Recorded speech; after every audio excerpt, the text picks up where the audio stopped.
Patroons, patroons, patroons, troons, troony, troon, troons, troony, troon, troons, troony, troon, troons, patroons, patroons, patroons, troons, troony, troon. You can stop me whenever you want to. Now would be good. Okay.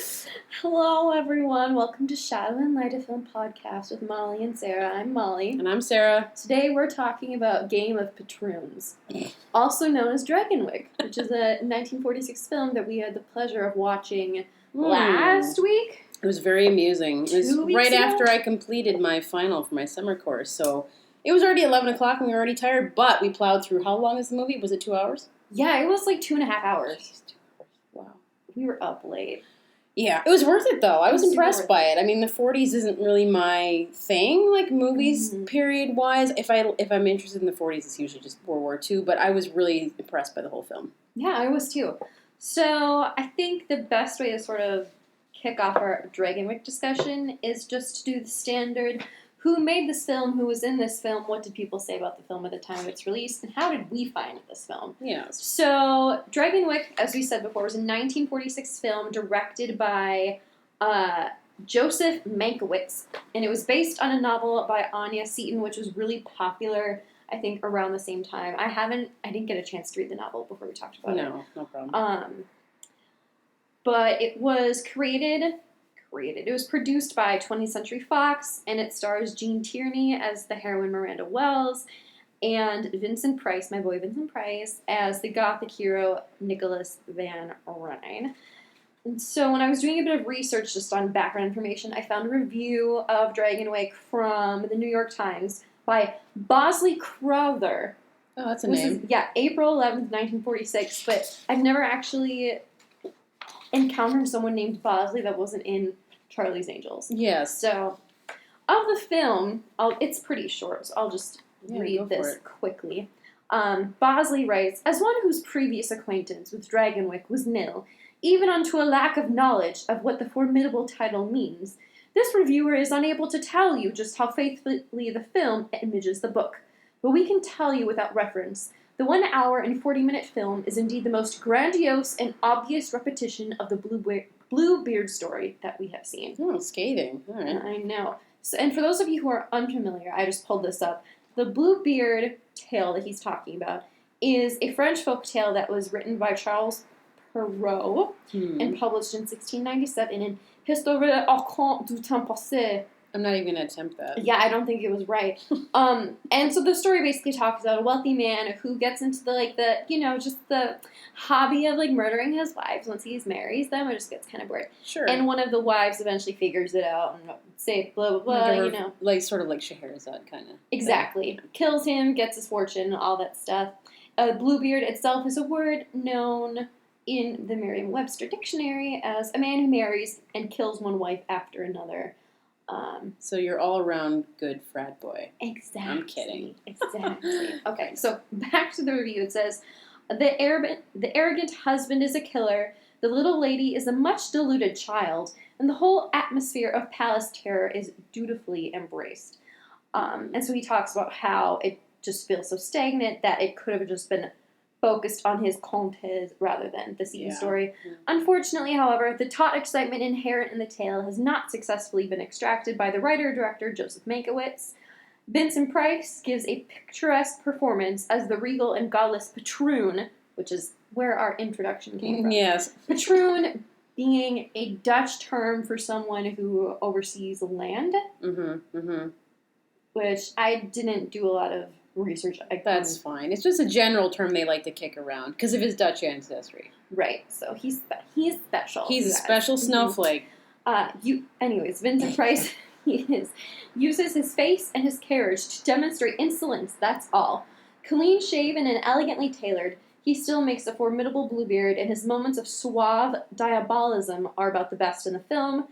Jean Tierney is fairly ornamental in the role of the tortured child bride, but she plainly creates no more character than the meager script provides. I'm not sure I agree with that. Not as much can be said for Dragonwyck. Yeah, so that was not a glowing review, I would say. I wasn't able to find any other reviews of Dragonwyck online. I did find the taglines, and I'm going to read them. Oh, nice. In a way that, so you can understand the emphasis placed on the words within the script itself. Yes. dangerously she dared to love. Was the first tagline. The second is secret thoughts that led to secret love, that led to rapture and terror. I think there was a lot of rapture going on. Yeah, there was no rapture in the movie.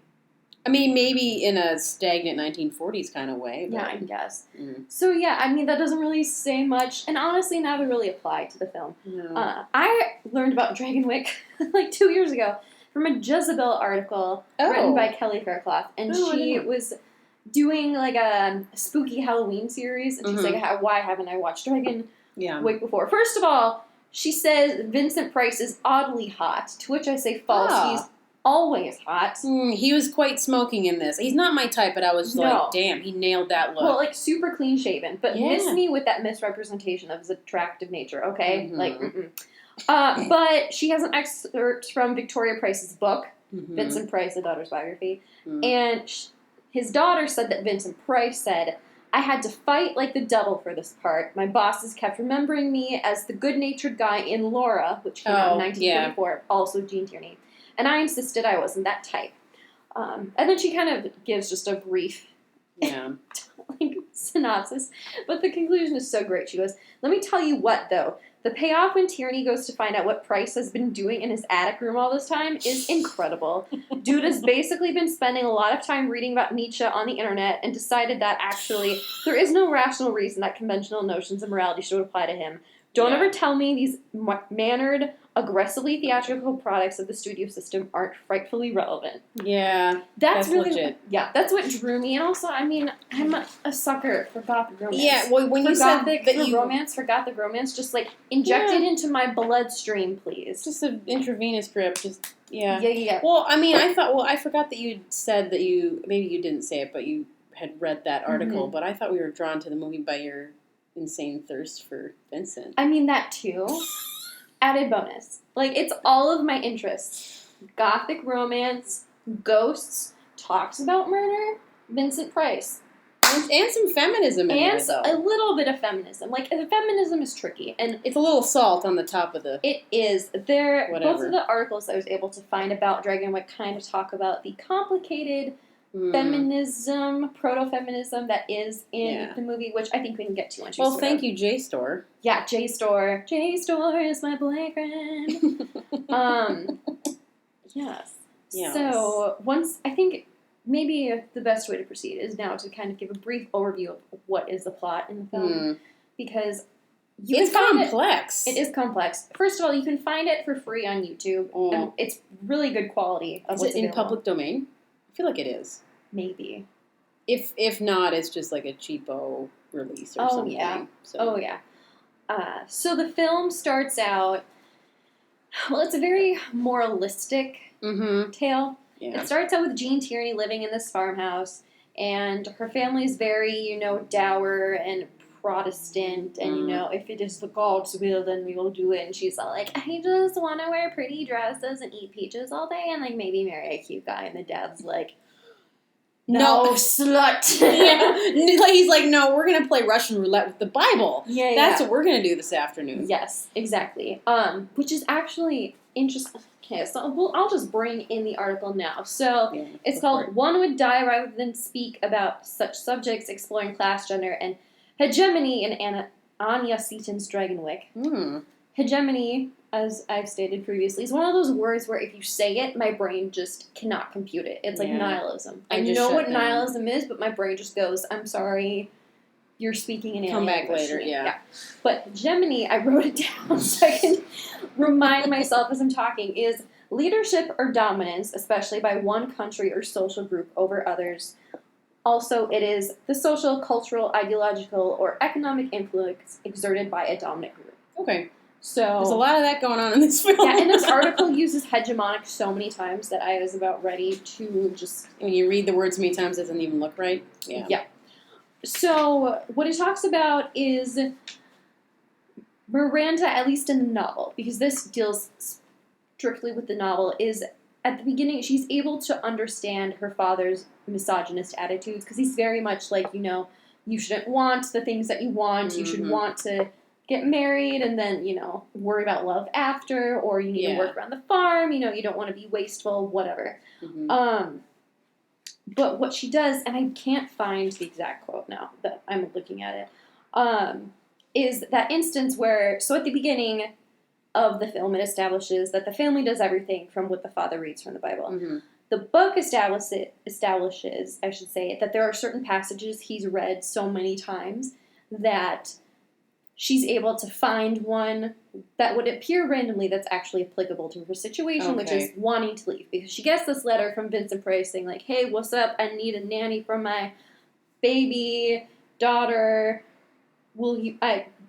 You're my cousin, so, and, maybe you're hot. But, some rando invite that feels like spam, to be honest. Yeah, it does. And should I delete this? Yeah, she's like, oh, but he's rich and I really want to go. And Dad's like, well, we'll see what God has to say. And she's like, well, let me do it. I want to be the one to do it. And so she finds a page that he would have read, and a lot of these pages that he's read have sort of reinforced the idea of, women as second-class citizens, basically, because there's a lot of that in the Old Testament. I'm just saying. I would know. I studied the Bible in college for a while. And so... I did not. That's okay. I still love you. Thank you, dear. Yeah, I'm sorry of your sins.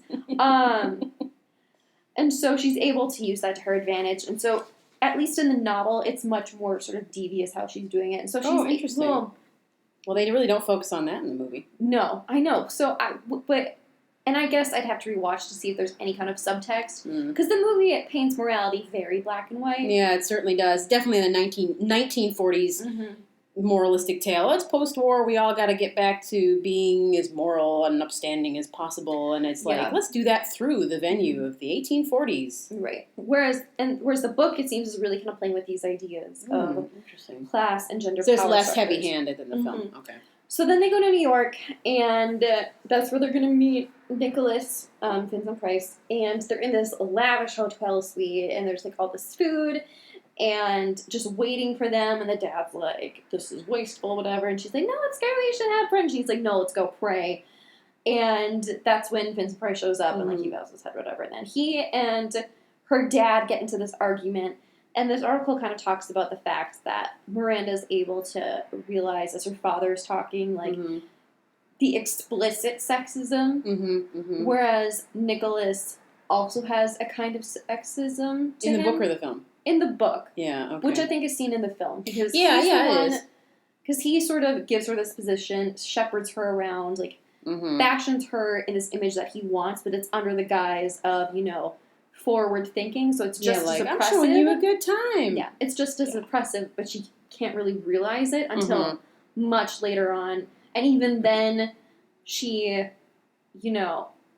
it's not really real until the doctor, as we literary analysts refer to him, steps and is like, no, you're right. You said sorry when you first said that, and I was like, no, do not apologize. Hoctor is amazing. We need to keep that. Thank you. So that's all in the book, and there's a lot of the book is much more explicit in some regards than the movie, but I felt at least that applies, especially because once you get to Dragonwyck, things get weird very quickly. Extremely quickly. So first of all, you get there and you meet Vincent Price's wife, Joanna, who is dressed like a frilly china doll. Yeah. And it's like, didn't you bring me those cakes that I like? And he's like, yeah, they're in the fridge. And she's like, okay, I want, most of them now, but, one for tomorrow. Yeah. And he's like, of course, dear. And it's very, very cold. They do not have a passionate relationship. I thought that she was his older sister for a minute. Yeah. Not gonna lie. No. In the book, she's painted to just be, this horribly unattractive figure, and clearly you're not going to see that. Very indulgent, overeating, hedonistic. Yeah, it's you're not going to see that in the movie. She's just a, gluttonous. She's not in it for very long. No, she's not. Spoiler alert. Yeah. So then we also meet his daughter. Yeah. Who's who's there for the first half of the film and then disappears. Mm-hmm. So Miranda has dinner with the couple, and then it's like, okay, I'm tired, bye. And then, she's bye. She's clearly uncomfortable with the whole situation, because she's like, it's just so much, and she's used to living in very kind of meager, squalor almost. But very kind of meager way, but not necessarily in a suffering kind of way, but in a we live simply because we live by God kind of way. Right, exactly.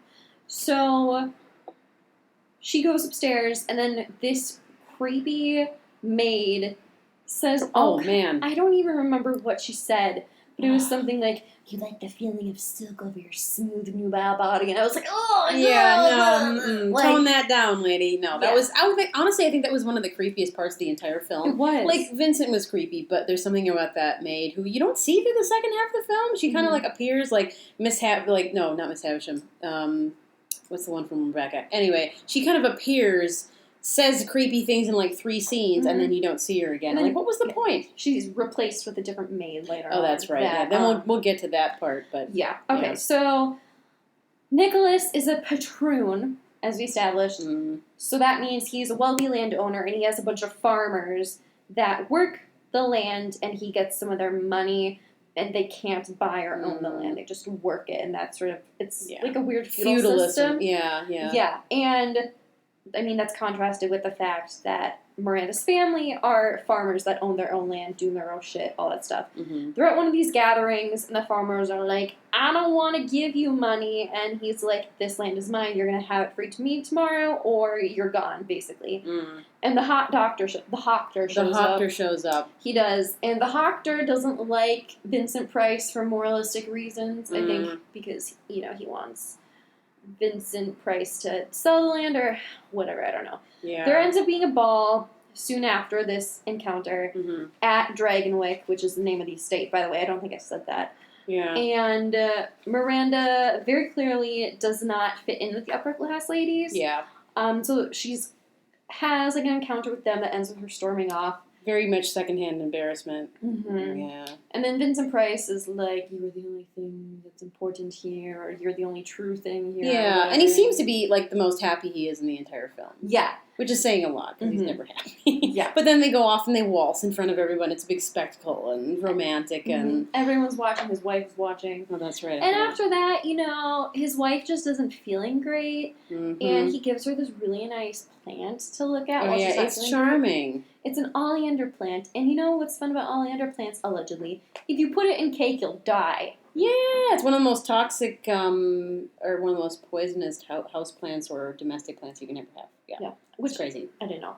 Anyways, he invites the Hockter over to just be like, she's good, right? And he's like, yeah. And he's like, okay, well, stay over. She's totally fine. It's just a cold. Yeah, it's just a cold. And he's like, okay, well, stay over because it's raining. He's like, no, I'm really. He's like, stay over. And he's like, okay, I'll stay over. I'll have dinner with Miranda and you, whatever. And then, of course, overnight, tragically, of course, Vincent Price's wife dies. Yeah. At which point, Miranda returns home, and 2 months later, then Vincent Price rolls up and is like, so we're getting married today? Yeah. And her mother is all conflicted. I love her mother. The mother is great. She's fantastic, and she's conflicted because she's like, okay, my daughter clearly has romantic feelings, and I'm a woman, I get how she's feeling, but at the same time, like, oh my god, my husband's right, because this guy who shows up, although he shows up looking like a snack, he's still a freak, and I'm kind of wigged out. Right. She, as a mom, her radar is going, my daughter can't marry him, but what is she going to do? Yeah. And she has a great line, too. That's like, it is how it is. We just have to accept it in response to Miranda being like, yeah, I want to marry Vincent Price. Yeah. So they go back, and before I forget, because we haven't even talked about the ghost.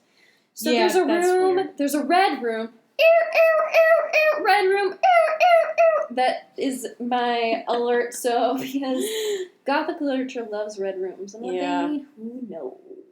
Anyways, I have a few ideas. I do too. I think a lot of it has to do with menstruation, but that's definitely a Jane Eyre thing. With the whole windows scene, but Anyways, so there's this red room that has this harpsichord, and it has this painting of a woman, which actually is common with House of Usher too. Now thinking about it, with those paintings. And apparently, what did she do? She went crazy, and did she kill herself, or did she kill everyone and then herself? What are you talking about? His ancestor. Oh, I don't think she killed everybody. I think she just killed... You know what? I don't remember. I don't remember. I feel like I should know that. people died. It's definitely a mad woman in the attic kind of thing, like Jane Eyre and edit. I meant to say Wuthering Heights with the whole glass cutting menstruation.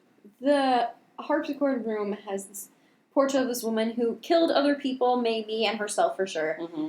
And there's a curse in the Van Ryn blood that if you're of the Van Ryn blood, at a certain point you can hear her still playing the harpsichord, and then you go crazy. Yeah. And there's a scene early on, the last scene we ever see of like this daughter. She's on the stairs and she's woken up and she's like, I can hear the music. And Miranda comes down. She's like, no, you're just it's just a dream. She can't hear it. Yeah. I had those, like, Miranda can't. And then the daughter stops being able to hear it. Mm-hmm. And then she's shipped off once Jean Tierney marries Vincent Price. Mm-hmm. So then she gets pregnant and they have this prolonged scene where he's being really just sort of domineering towards her. Mm-hmm. Mm-hmm. And she's just emotional. And then she tells him that she's pregnant and he's, like, so happy. And then immediately assuming it's going to be his son. Yes, because that's all he ever wanted. It's all he ever wanted. And when it comes time for her to give birth, it's a difficult birth. And so he has like two doctors there, one of them being the doctor. Mm-hmm. And the baby's born alive, but it dies soon after. Like there's some kind of heart defect. Boy, that's a sad scene. I know. And the baby's barely baptized and then it's gone. Yeah. And then at that point, Miranda just becomes really isolated, and Vincent Price sort of disappears, and he's in this attic room, which the review talks about. Mm-hmm. And basically you find out that he's an atheist who's also addicted to opium. Is it opium specifically, or they kind of leave it open-ended? Well, he just randomly goes, hey, I'm a drug addict, basically. I mean, like, what the heck? They never specify the drugs. I mean, if you're thinking about the context of the 1840s, it's probably laudanum or opiates or whatever you want to call it. But it's, I mean, nowadays we'd probably think heroin. He seems like a heroin addict, but I don't know if they would have had that. But then again, if you think about Sherlock Holmes, taking cocaine intravenously. So it could be a lot of things, and I don't know what the novel says. But. Yeah, and I don't really think the movie cares what it is. Oh, no, just the fact that it's drugs is enough for us to be, It's like two big black marks against him, atheist and a drug addict. Ooh, wow, 2 for 1. I know. And then he starts being able to hear this piano music. Yeah. So it's another, I don't know if it's a rainy night or whatever. Basically, he's given up on Jean Tierney, even though the doctor is like, she can totally have kids again. He's like, no, my son is dead and it's your fault. And Jean Tierney's maid, who's this Irish girl named Peggy, who talks back and gives her all kinds of shit that she enjoys, who has like a club foot or something. And he disturbingly, repeatedly refers to as the cripple. And he's like wincing. I hate deformity. Like, he says that kind of. She runs off to find the Hochterns, like, I think something's up. Mm-hmm. Like, it's weird. And also, he just brought her this plant, and then the Hochter's like, an oleander plant? And so he goes back, and then they find out. And then he and Vincent Price get into a struggle because he accuses Vincent Price of killing Joanna, and then Miranda's like, oh my god, you were totally, like, my suspicions were right, that's horrible, whatever.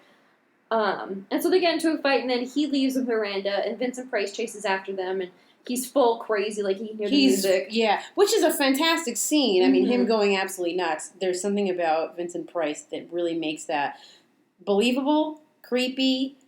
You still hate him, but it's also kind of poignant. How somehow Vincent Price manages to get all that into one 5-minute scene? Mm-hmm. It's fantastic. And then the other his workers or his slaves show up, led by Harry Morgan from MASH fame, which is weird to see him in such an early role. He must be in his late 20s, early 30s, and that's really interesting. And that whole thing, and earlier in another scene, he's like making fun of him in the bar and getting up to the bar and imitating him.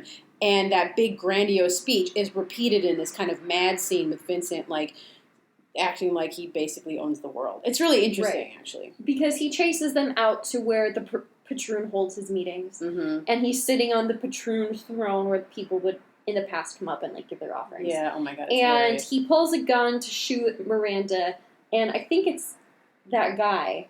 You just mentioned Harry Morgan, Harry Morgan, he shoots first, and so Vincent slumps over and bleeds out and dies in this throne. Yeah. Which, is very heavy-handed symbolism. Yeah. And then they close up Dragonwyck. She is returning home to her parents, and she says, Dragonwyck was never my home, that was the only home I ever had. Yeah. And then the doctor's like, well, can I visit you? Mm-hmm. And or she mentions, like, well, when you come visit, you can meet them. He's like, is next week too soon? And then it's like, do-do-do-do-do-do. Yeah, it's like the last 5 to 10 seconds of the film is suddenly super light and airy, and it's like, oh my god, we totally have a date. It's like the ending of The Black Cat, where all of a sudden it's like, people, this is based on true story. Yeah, right. Yeah. So, that's Dragonwyck. Yeah, that's wild. It is a lot.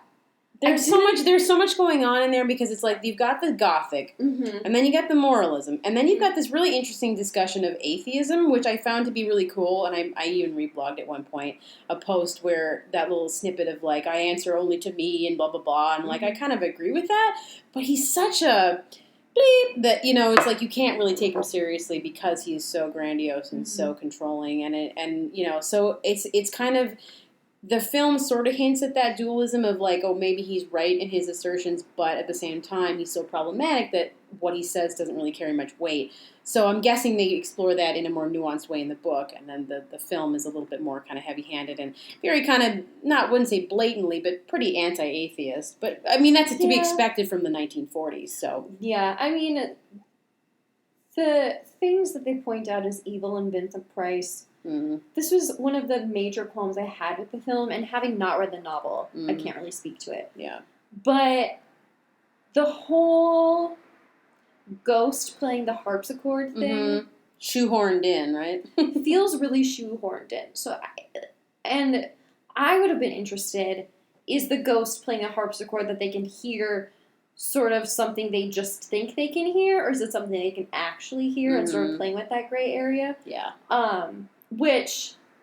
They never really resolved. No, they don't. But the whole question of, is it madness because they're actually mad? Is there something impacting them? Or do you become mad if you believe you are doomed to become mad? Like that, all that ambiguity I just find really interesting. Yeah. So having him reduced to just kind of being an atheist drug addict... Doesn't seem to align with that, yeah. No, and he is a Bluebeard. Like, he's a bad guy, but they don't do a very good job in clarifying, okay, what is it about him that makes him so bad? Because there's, like, this class stuff, there's this sort of misogyny towards his wives, but then there's, like, this existential crisis, but then there's, like, the supernatural area as well. Yeah. I think it would have benefited from just picking one. Yeah, they wanted to put everything all in one thing. I think they did an okay job, but it still has, you know, kind of, I wouldn't say, well, I guess plot holes, yeah. I mean, and then it's like, okay, the question of, like, hearing the harp, is that his guilt talking? Because usually when evil people go kind of crazy, it's usually their own guilt kind of consuming them, manifested in this kind of, like, supernatural thing, like, oh my god, I hear a ghostly harp. But, like you said, they never clear that up, so we don't know. Which we see in Crimson Peak, which we're talking about next week. Yes! This was one of the films that greatly influenced Guillermo del Toro in the making of his. But I just connected the ghostly harpsichord thing. Absolutely. And I wanted to note that as something... to be further explored. Exactly. Yeah. So, I mean, I feel like it would have benefited, so maybe getting rid of the Patroon stuff.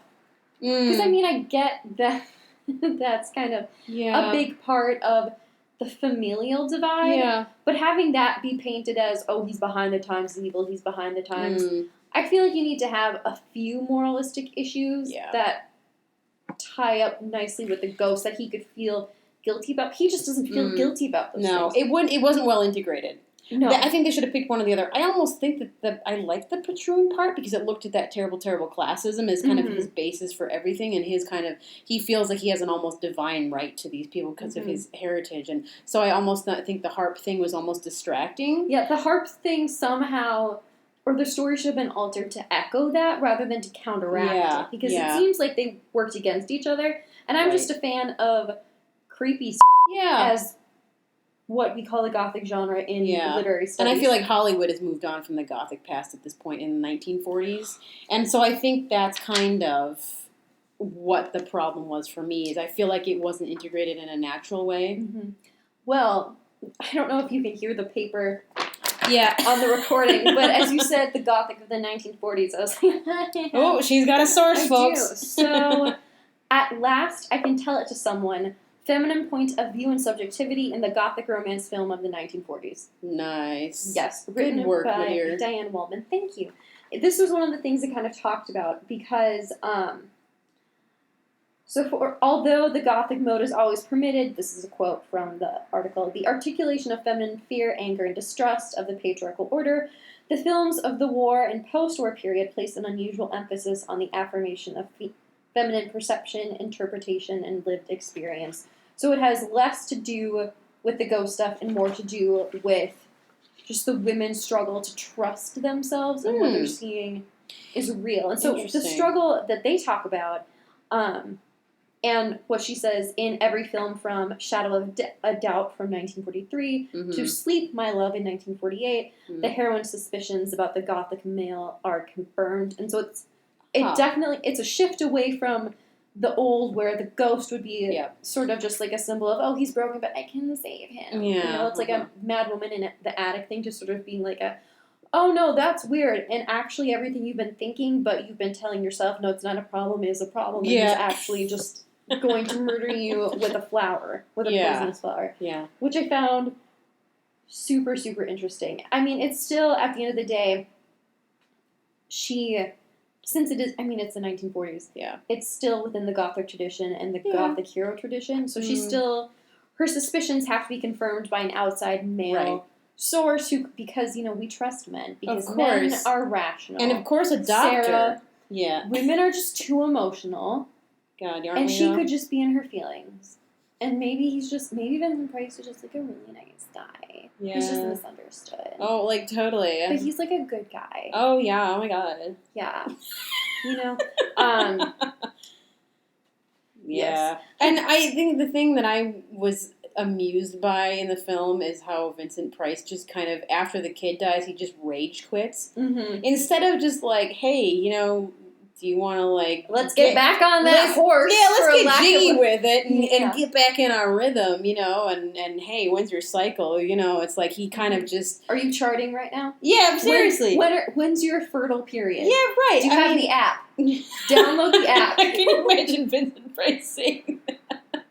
Oh, that's terrifying. I know. Oh my God. Download the app. Are you trying to imitate him? I am, but he's such a distinct voice. I can't possibly imitate him. But anyway, yeah, I mean, he kind of rage quits, and he's just like, well, you produce one bad son, so obviously you can't have another child that's well, kind of thing. Mm-hmm. That kind of ridiculous, totally illogical thinking. And then that's definitely...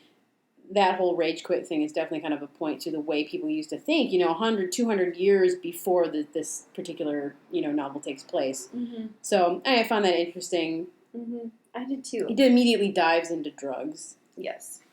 Yeah. I mean, and that kind of talks about the misogyny inherent in the Gothic man, because I think you can make an argument that the Gothic heroes of the past, like Rochester, who I love, I know he's flawed, but I love him, and Heathcliff, have a certain ingrained misogyny in their characters. Well, yes, of course. But in the 1940s Gothic films, that is connected with his inability, and this is again from that article, to come to terms with change of any kind and or incompatibility with democratic principles, which ties in really nicely with the Patroon thing. Yeah. And so, by the fact that the Gothic heroines are able to sort of realize, and be reaffirmed that my suspicions were right, but in that those suspicions still have to be reaffirmed by a man, is a way of giving women, some freedom, but not, too much freedom. Yeah. Because it can't be an absolute patriarchy now, because in the 1940s, men are coming back from war, there's a huge divorce rate, women now have to be more involved in the workforce, and also have the opportunity to be. The home is less the cultural center than it was before, just because of technology and everything changing, so women need to find a life somewhere. So it's just... These films sort of try to find a balance in which the woman could have, a bit of agency, but, not too much, because, in a way, my sandwich. Yeah, see, in a way, those 1940s sentiments really kind of pulled me out of the 1840s, and I felt kind of distracted sometimes. I'm not saying it wasn't brilliant, but it had its moments where I was like, wait, oh yeah, we're in the 1840s, gotta keep reminding myself of that. Yeah, exactly. So, do we have anything else to say? I feel like we don't. I mean, I've kind of gone through my, laundry list of points. I feel like we've addressed everything. Yeah, no, I mean, I think we have two. I think... So how many Bluebeards would you give this out of 10? How many dead wives in my closet would I give this movie? That's a great question. Maybe 7 out of 10 dead wives? Yeah, I would give it a solid 7 for sure. Like, I don't know if I want to go 8 out of 10. Because I don't think it is as nice and cohesive with its themes as, like, Crimson Peak. Right. You know? But, it's not as smooth. No. But Vincent Price's performance is amazing. I would give that 10 out of 10. I wondered, he didn't win any awards for that then? No. Oh my gosh, he should have, because that was quite brilliant. I mean, even for that time period. Did he win any critical awards ever? That's a good point. I don't know. I don't know either. Mm-hmm. I mean, I also thought Jean Tierney. She was great. I don't think she did a very good job. I don't think she was as cardboardy as they kind of imply in that review. I thought that she was a lot. She had a little bit more nuance than they sort of implied. And yeah, I mean, at the beginning, she's very much, like, oh yeah, she's innocent angel in the house and like the dramatic glamour shots and all that. Oh stuff. sure, and like she's totally innocent. Like, oh my god, I want to totally go out and like meet this guy and like maybe go shopping. But but as the film goes on, she really gets a nerve that you can see, and it's much more understated, I think. Yeah, and after the kid dies, she really like is pretty bold and goes up to the attic and like, what the hell are you doing in there? You know what's going on, and then like tries to sort of comfort him, and it completely fails. But I think that was that showed her willingness to really still keep trying and be. She was so much stronger than him by the end of the film, because he did rage quit, because he turned to drugs, because he was still like totally living in his head, thinking he was basically the king of the land. And she's just like, yeah, you know what, I'm out of here, but still feeling sorry for him in a weird sort of way at the same time. I mean, as she would, because that shows that she still has emotion, regardless of the ridiculously problematic situation, and it's frankly abuse that she suffered. Yeah, and I just admire the character so much. It's kind of one of the reasons why I also liked Jane Eyre. I just like the sort of gothic heroine that has that really sort of interior strength. So granted, she's constrained by her times, not only the 1840s, but also the 1940s. Yeah. And so everything has to be relegated through a man, and at the end, it's still like, happily ever after, fun, heterosexual romance time. Yeah. But the fact that she's a character with very clear flaws, like, being very innocent, who really just gets this core of steel,